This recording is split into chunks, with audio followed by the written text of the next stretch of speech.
నమస్తే, నేను Narender. M&M టీవిజన్ YouTube channel స్వాగతం. ఈరోజు బస్తీ పరిష్కారాలలో పిల్లర్ నెంబర్ 1 ఇది బస్తీ ఎలక్షన్. బస్తీ ఎలక్షన్ ఎట్లా జరుపుకోవాలి ఏందనేది మనం ఈరోజు మాట్లాడుకుందాం. అయితే బస్తీ ఎలక్షన్లో ఫస్ట్ రాగానే మన వల్ల కొన్ని డౌట్స్ వస్తాయి. మన దీంట్లో లాభం ఏంది, నష్టం ఏంది, అసలు డౌట్స్ వస్తాయి అన్నమాట. ఈ డౌట్స్, లాభం, నష్టం గురించి మనం తర్వాత చర్చిద్దాం. ఫస్ట్ అయితే బస్తీ ఎలక్షన్స్ ఎట్లా పెట్టుకోవాలి, ఏం చేయాలనే దాని మీద మాత్రం కంపల్సరీ మనం ప్రతి ఒక్కరు, బస్సులో ఉన్న ప్రతి ఒక్కరు, పెద్ద మనుషులు, పొలిటికల్ లీడర్స్, యూత్, మహిళలు కంపల్సరీ దీంట్లో పార్టిసిపేట్ చేయాలి. వీళ్ళు చేయలేదంటే 100% మనం అన్సక్సెస్ అవుతాం అనమాట. కంపల్సరీ దయచేసి బస్సు మీద ఉన్న ప్రతి ఒక్కరు కంపల్సరీ దీనిలో పార్టిసిపేట్ చేయాలి. బస్సు ఉన్నతికి కంపల్సరీ అందరూ సహకరించాలని కోరుకుంటున్నాం. అసలు బస్సు ఎలక్షన్ ఎట్లా జరుపుకోవాలనేది ప్లాన్. ఇది one of the plan of action. చూడండి ఒకసారి. ఫస్ట్ బస్సు యొక్క ఎలక్షన్లు ఎట్లా చేసుకోవాలి. చాలా మంది బస్సులో చాలా మంది ఎలక్షన్లు జరుపుకుంటారు. అయితే మన ఈ యొక్క ప్లాన్ ఒకటి మీకు కంపల్సరీ నచ్చుతుందని నేను అనుకుంటున్నా. బస్తీ సర్వే, ఫస్ట్ బస్సీని సర్వే చేయాలి. బస్సు సర్వే ఎట్లా చేయాలంటే ఫస్ట్ గూగుల్ మ్యాప్ ద్వారా మనం సర్వే చేస్తాం. అసలు బస్సు లిమిట్స్ ఏంది, బస్సు ఎంత వరకు ఉన్నది, లోకల్ బస్సులు ఉండే వరకు 100% ఒకళ్ళకి అర్థమవుతుంది. కాబట్టి ఫస్ట్ బస్సుని గూగుల్ మ్యాప్ ద్వారా సర్వే చేసుకోవాలి. అసలు మన బార్డర్ ఏంది, మన బార్డర్ లిమిట్స్ ఎంత వరకు ఉంది అనేది బస్సు గూగుల్ మ్యాప్ ద్వారా శాటిలైట్ చూస్తే మనకు అర్థమైపోతుంది. కంపల్సరీ ఫస్ట్ గూగుల్ మ్యాప్ లో సర్వే ద్వారా మన బస్సు సర్వే చూసుకోవాలన్నమాట. తర్వాత ఏంటంటే బస్సుని సర్వే చేయాలి ఫిజికల్ గా. ప్రతి ఇంటింటికి వెళ్ళి బస్సుని సర్వే చేసుకోవాలి ఫస్ట్. తర్వాత గల్లీ సర్వే. అయితే ఫస్ట్ రోజు మనం బస్సు సర్వే గురించి మాట్లాడదాం. గల్లీ సర్వే తర్వాత next step first bus survey. అసలు బస్సు సర్వే ఎట్లా చేయాలి ఏంటంటే ఫస్ట్ బస్సు 100% ప్రతి ఇంటింటికి వెళ్ళి స్టిక్కరింగ్ చేయాలి. ఎట్లా చేయాలి స్టిక్కరింగ్ అంటే, ప్రతి ఇంటి బస్సులలో ఎట్లుంటాయంటే ఒక ఇల్లు ఓనర్ మాత్రం ఉన్న ఇల్లులు కొన్ని ఉంటాయి, ఇంటి ఓనర్ ఉండి రెంట్స్ ఉన్న ఇల్లులు కొన్ని ఉంటాయి, ఇంటి ఓనర్ లేకుండా ఉన్న ఇల్లులు కొన్ని ఉంటాయి అన్నమాట.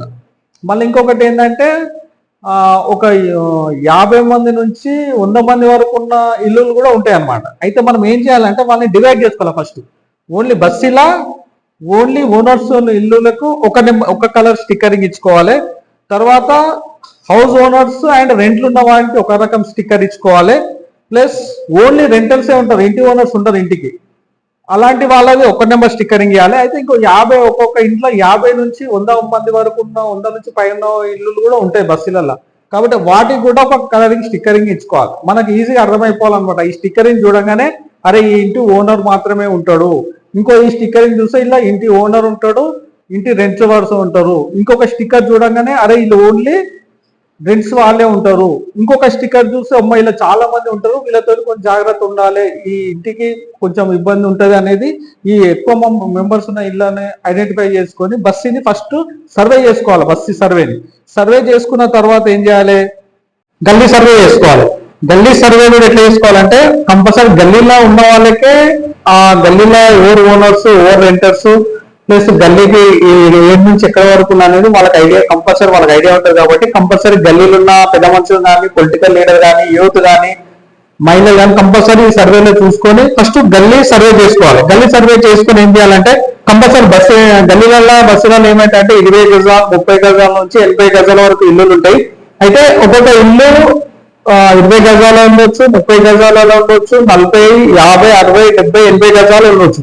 అయితే ఏమైతే గల్లీ సర్వే చేయడం వల్ల ఏమైతే అంటే మనం ఎలక్షన్ జరుపుకోవాలంటే కంపల్సరీ ఓటింగ్ సిస్టమ్ అనేది ఉంటుంది. కంపల్సరీ ఓటింగ్ సిస్టమ్ అంటే ఏ విధంగా చేయాలి, అసలు ఓటింగ్ అనేది ఎవరికి చేయాలి, బస్సులో గల్లీలో ఎవరికి చేయాలి అనేది చాలా మంది కన్ఫ్యూజన్ ఉంటారు అనమాట. అయితే కంపల్సరీ ప్రాపర్టీ ట్యాక్స్ నెంబర్ ఉంటే 100% వాళ్ళకి ఒక ఓటు హక్కు ఇవ్వాలి. ప్లస్ కొన్ని ప్రాపర్టీ ట్యాక్స్ లేని ఇల్లు కూడా బస్సులలో ఉంటాయి. అలాంటి టైంలో ఏంటంటే నల్ల బిల్ క్యాన్ నెంబర్ ఉంటుంది. క్యాన్ నెంబర్ ఉన్న వారికి 100% ఇంటి ఓనర్కి ఒక ఓటు హక్కు ఇస్తే 100% సక్సెస్ అవుతుంది. ఎందుకంటే ఇంట్లో ఉన్న వాళ్ళందరికీ ఓటు హక్కు ఇస్తే బస్సు సొసైటీ ఎప్పుడు కూడా సక్సెస్ కాదనమాట. కంపల్సరీ ఇంటి ఓనర్ అనే అతనికి ఇస్తే కంపల్సరీ సక్సెస్ అవుతాయి తప్ప ఇంటి ఉన్న వాళ్ళందరికీ ఇచ్చుకుంటే పోతే బస్సు సొసైటీ 100% ఫెయిల్ అవుతాయి. కాబట్టి కంపల్సరీ ఇంటికి ఒకటి ఓటు హక్కు ఇవ్వాలి. కాబట్టి ఎట్లా ఇవ్వాలనే కన్ఫ్యూజన్ కూడా చాలా మందికి ఉంటుంది. కాబట్టి బస్సులో సో ఆ ప్రాపర్టీ ట్యాక్స్ కానీ ఇవ్వాలి, లేకపోతే చాలా మంది డివైడ్ అవుతారు. ఒక ఇంటికి 2-3 ఇల్లులు అయితే ఒక 80 గజాల ఇల్లు పంచుకున్న తర్వాత ఏమైందంటే 30 గజాలు 40 గజాలు 50 గజాలు డివైడ్ అయిపోతారు కాబట్టి కంపల్సరీ వాళ్ళకు కంపల్సరీ కరెంట్ నల్ల కనెక్షన్ సపరేట్ ఉంటుంది వాళ్ళకు కంపల్సరీ ఆ విధంగా ఉండాలి. కరెంట్ బిల్ అయినా కరెంట్ బిల్ అవసరం లేదు, నల్ల కనెక్షన్ ఉండాలి, లేదంటే ప్రాపర్టీ ట్యాక్స్. ఈ రెండు ఉంటే ఏంటంటే ఓటాకి ఇవ్వాల్సి వస్తుంది, ఓటాకి ఇవ్వచ్చు. ఇంకొకటి ఏంటంటే వాటర్ బిల్. ఓకే, ఇంకోటి అసలు బస్సులో ఎలక్షన్లు ఎవరు నిలబడాలో ఏంటి అసలు ఎవరికి అర్థం కాక ఇంత పెద్ద బస్సులా గల్లీలో ఎట్లా సక్సెస్ అవుతాము, అసలు ఎవరికోరు వింటారా, ఒక గల్లీకి ఇంకొక గల్లీలో వినరు, ఇది ఎట్లా అయితే అనేది చాలా మంది కన్ఫ్యూజన్ ఉంటారు అనమాట. అయితే దీంట్లో కొంచెం ఆలోచించాల్సింది ఏంటంటే గల్లీలో ఒక్కొక్క గల్లీ ఫర్ ఎగ్జాంపుల్ ఒక బస్సులో 10 గల్లీలు ఉన్నాయి. అయితే ఏం చేయాలంటే ప్రతి గల్లీకి ఒక ప్యానల్ ఏర్పడాలి. ఎందుకంటే ఒక గల్లీలో వచ్చేసి దగ్గర 50 నుంచి 100 ఇల్లులు ఉంటాయి ఒక గల్లీలో. ఒక గల్లీలో 50 నుంచి 100 ఇల్లులు ఉంటాయి కాబట్టి కంపల్సరీ ఒక గల్లీలో ఒక 11 మందితో ప్యానల్ ఉండాలి. 11 మందితో ఒక ప్యానల్ ఏర్పాటు చేసుకుంటే ప్యానల్ ఎట్లా ఉండాలి, కంపల్సరీ గల్లీలో ఇద్దరు పెద్ద మనుషులు ఉండాలి, ఆ ప్యానల్లో పొలిటికల్ లీడర్లు ఉండాలి, కొంచెం చట్టం గురించి అవగాహన ఉన్న వాళ్ళు కూడా కంపల్సరీ ప్యానల్లో ఉండాలి, మహిళలు ఉండాలి, కంపల్సరీ మహిళలు కూడా కంపల్సరీ ఉండి 11 మందితోటి ఒక ప్యానల్ ఏర్పాటు చేసుకోవాలి. ప్లస్ యూత్ కూడా ఉండాలి. అలా 11 మందితో ఒక ప్యానల్ ఒక గల్లీలు ఏర్పడితే 10 గల్లీలు ఉన్నాయి. ఫర్ ఎగ్జాంపుల్ చిన్న బస్సులో 10 గల్లీలు ఉన్నాయి. అయితే 10 గల్లీలకు ఒక్కొక్క గల్లీలో ఒక ప్యానల్ ఏర్పడితే బస్సు మొత్తంలో ఒక పెద్ద ప్యానల్ ఏర్పడుతుంది. అంటే బస్సు మొత్తంలో 110 మందితో ఒక ప్యానల్ ఏర్పడుతుంది. 100 మందితోటి బస్సు మొత్తంలో, ఎందుకంటే ఒక గల్లీకి సమస్యలు ఇంకో గల్లీకి అర్థం కావాలంటే ఆ గల్లీలకు ఐడియా ఉంటుంది, ఇంకో బస్సులు చెప్తే ఇంకో గల్లీ చెప్తే అర్థం కాదు. అయితే ఏంటంటే ఈ ప్రతి గల్లీ నుంచి ఇద్దరిని ఎలక్ట్ చేసుకొని బస్సు మొత్తానికి పెద్ద ప్యానల్ తయారు చేసుకోవాలి. ఒక్కొక్క గల్లీలో ఒక ప్యానల్ తయారు చేసుకున్న తర్వాత అన్ని గల్లీలు కలిసి ఒక పెద్ద ప్యానల్ బస్సు ప్యానల్ ఏర్పడాలి. అప్పుడు ఏమైతే అంటే 100% సక్సెస్ సాధిస్తాం. ఎందుకంటే ఒక గల్లీ విషయాలు ఇంకో గల్లీ పోతే ఎవరున్నారు, ఒక గల్లీ ఇంకో గల్లీ, అందుకే దాదాపు ఎవరి గల్లీ సమస్యలు వాళ్ళే సమస్య పరిష్కరించుకోవాలి. అంతే తప్ప ఒక గల్లీకి సంబంధించి ఇంకో గల్లీ పోతే వాళ్ళకి అర్థం కాదు. కాబట్టి కంపల్సరీ గల్లీలో ఒక ప్యానల్ ఉండాలి. ప్రతి గల్లీ ప్యానల్లో ఉన్న మెంబర్స్ పెద్ద సొసైటీగా ఏర్పడి పెద్ద బస్సు ప్యానల్ ఏర్పాటు చేసుకోవాలి. దీనివల్ల ఏమైతే అంటే బస్సు ప్యానల్ పెద్ద ఏర్పడాలంటే జిహెచ్ఎంసీ మున్సిపల్ ఫండ్ కానీ కొద్దిగా ఒక ఆడపిల్లకి ఇబ్బంది అయ్యి అక్కడ నుంచి ఇబ్బంది ఏర్పడితే ఒక పెద్ద మనిషి 10 మంది పోవాల్సి వచ్చినప్పుడు కానీ లేకపోతే ఎలాంటి సమస్యలైనా ఈ బస్సు ప్యానల్ ముందుంటుంది అన్నమాట.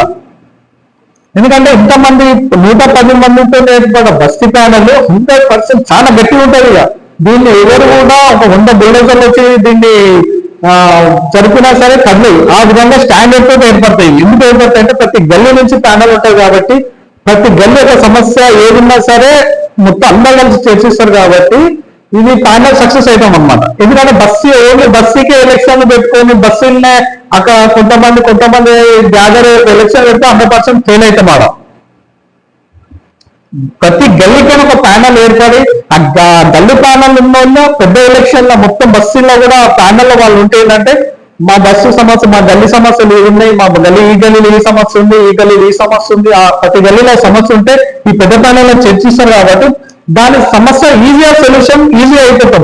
లేదు మేము అట్లా కాకుండా ఓన్లీ బస్సుకు ఒకటి ఎలక్షన్ పెట్టేసి అందులో ఒక 10 మంది 20 మంది ఉండేసి వాళ్ళు ఏం చేస్తుందో ఏ గల్లీకి అర్థం కాదు, ఒక గల్లీలో చేస్తే ఇంకో గల్లీకి అర్థం కాదు. ఈ విధంగా కాకుండా ఈ విధంగా చేస్తే ప్రతి గల్లీలో ప్యానల్ ఏర్పడి టోటల్ బస్సులో అన్ని గల్లీలు కలిసి ఒక పెద్ద ప్యానల్ ఏర్పడితే సక్సెస్ అవుతాం అనమాట. ఓకే, అది ఎట్లా చేద్దాం అనేది కూడా మనం చర్చిద్దాం.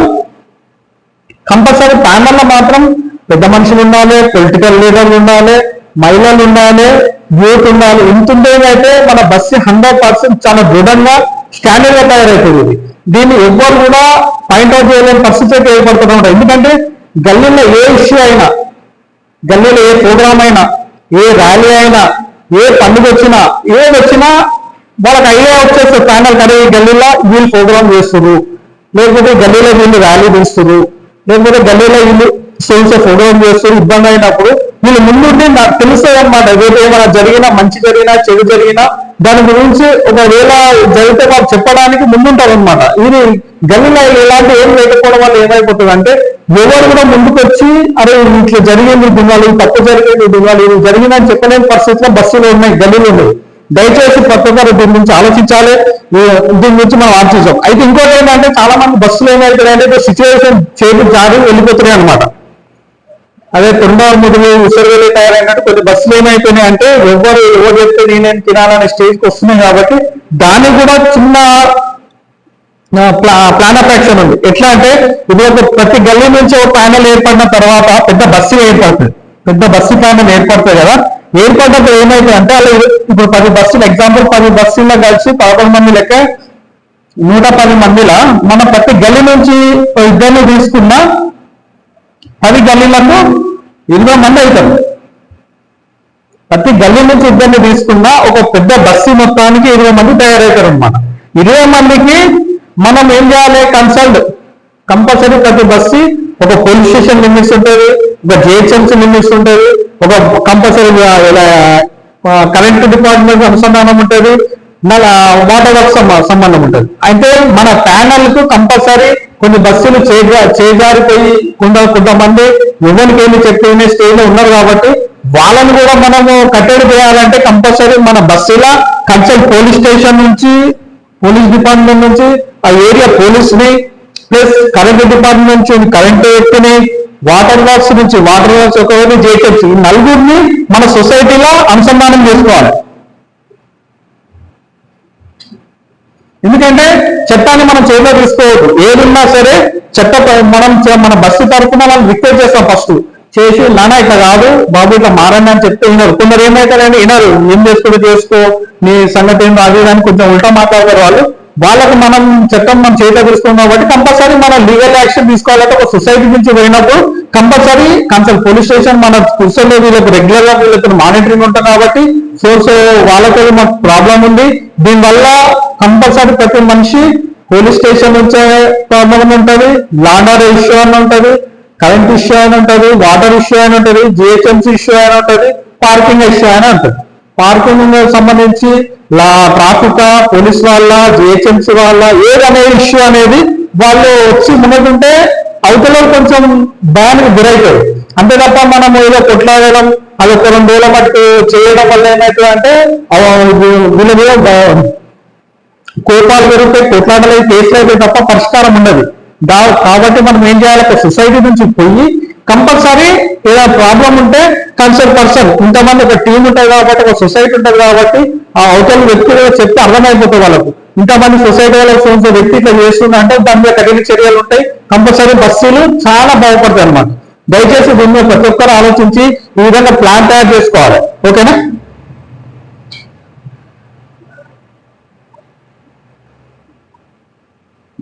అసలు ఈ బస్సు ఏమైందంటే ఇంకా ఈ జనరేషన్ లో ఏది జరిగినా కరెక్ట్ టైంలో మనకు రెస్పాన్స్ చేయడం చాలా తక్కువ అయిపోయింది. మన ఇంట్లో ఏదైనా ఆడపిల్లకి ఇబ్బంది అయినప్పుడు అత్తగారికి లేకపోతే పెద్ద మనుషులు పంచాయతీ పెట్టినప్పుడు ఒక 10 మంది రావాలంటే రాలేని పరిస్థితులు ఉన్నారు. ఒక వ్యక్తి ఏదైనా కేసులో పోలీస్ స్టేషన్ లో ఉండిపోతే కనీసం అతను బయటకు తీసుకురావాలంటే ఏ విధంగా చేయాలో తెలియలేని పరిస్థితిలో కొంతమంది ఉన్నారు. ప్లస్ ఇంకేంటంటే చాలా విషయాలలో సపోర్ట్ లేక బస్సులలో చాలా మంది ఎన్నో విషయాలు అనగారికి పోయి ఉంటున్నారు అనమాట. వాళ్ళు చెప్పలేని పరిస్థితులు ఆర్థికంగా దెబ్బతిని ఉంటారు కాబట్టి వాళ్ళకి ఎంతో సపోర్ట్ ఉంటారు కాబట్టి చాలా ఇబ్బంది కూడా అయిపోతుంది. దేని పరిస్థితి ఘోరంగా ఉంటుంది అనమాట. దయచేసి ప్రతి ఒక్కరు బస్సులలో ఉండి అన్ని విధాల్లో మనం హ్యాపీగా ఉండాలంటే కొన్ని కష్టపడి కొన్ని సాధించుకుంటే మనం సక్సెస్ అవుతాం అనమాట. ఫస్ట్ ఈ ఎలక్షన్ అనేది బస్సు ఎలక్షన్ ఈ విధంగా ఈ ప్లాన్ విధంగా మనం ఫస్ట్ ముందరికి పోతే 100% సక్సెస్ అవుతాం. బస్సు ఎలక్షన్ వల్ల లాభం ఏంటి, నష్టం ఏంటి, డౌట్స్ అనే మాట మీద కూడా మనం నెక్స్ట్ వీడియోలో చేద్దాం. కంపల్సరీ ఏమైనా ఉన్నా కామెంట్ రూపంలో పెట్టండి. కంపల్సరీ అందరికి ప్రతి ఒక్కరు సబ్స్క్రైబ్ చేసుకోండి. నమస్తే.